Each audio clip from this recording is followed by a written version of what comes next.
हर हर महादेव। जय श्री कृष्णा, जय सीताराम। भगवत गीता प्रथम अध्याय 45वां श्लोक। अहो बत महत पापम कर्तुम व्यावसिता वयम् यद्राजय सुखलोभेन हन्तुं स्वजनमुधातामः।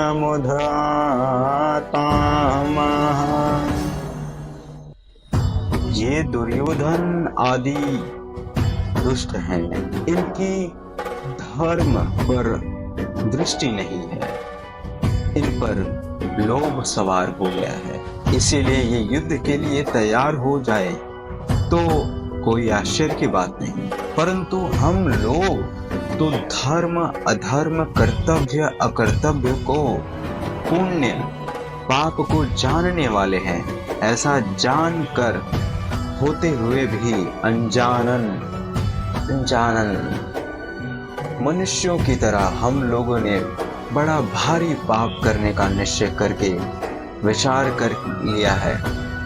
इतना ही नहीं, युद्ध में अपने स्वजनों को मारने के लिए अस्त्र शस्त्र लेकर तैयार हो गए हैं। यह हम लोगों के लिए बड़े भारी आश्चर्य की और दुख खेद की बात है। अर्थात स्वार्थ अनुचित है। हमारी जो जानकारी है हमने उसे शास्त्रों से चुना, गुरुजनों से शिक्षा पाई है, अपने जीवन को सुधारने का विचार किया, उनका सब अनादर करके आज हमने युद्ध रूपी पाप करने के लिए विचार विमर्श हो गए। यह बड़ा भारी पाप है, महात पापम। इस श्लोक में अहो और बत ये दो पद आए। इसमें से अहो पद आश्चर्य का पद वाचक है।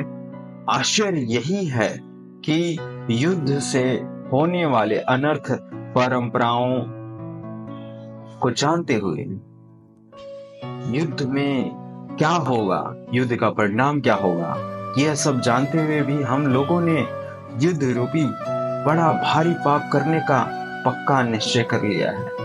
दूसरा बत पद खेद का उत्पन्न भाव करता है, दुख वाचक है। दुख यही है कि थोड़े दिन रहने वाले राज्य और सुख के लोभ में आकर हमने अपने कुटुंबियों को मारने के लिए तैयार हो गए। ये समझ रहे हैं आप किसके विचार हैं? ये अर्जुन के विचार हैं।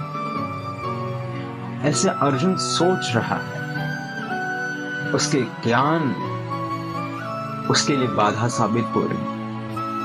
और जैसे कि शिव सूत्र में कहा गया है, ज्ञान बंधनम, तो व्यक्ति का ज्ञान ही उसके लिए बंधन का कारण बनता है, और वही ज्ञान का बंधन अर्जुन के लिए भी आज हो गया है।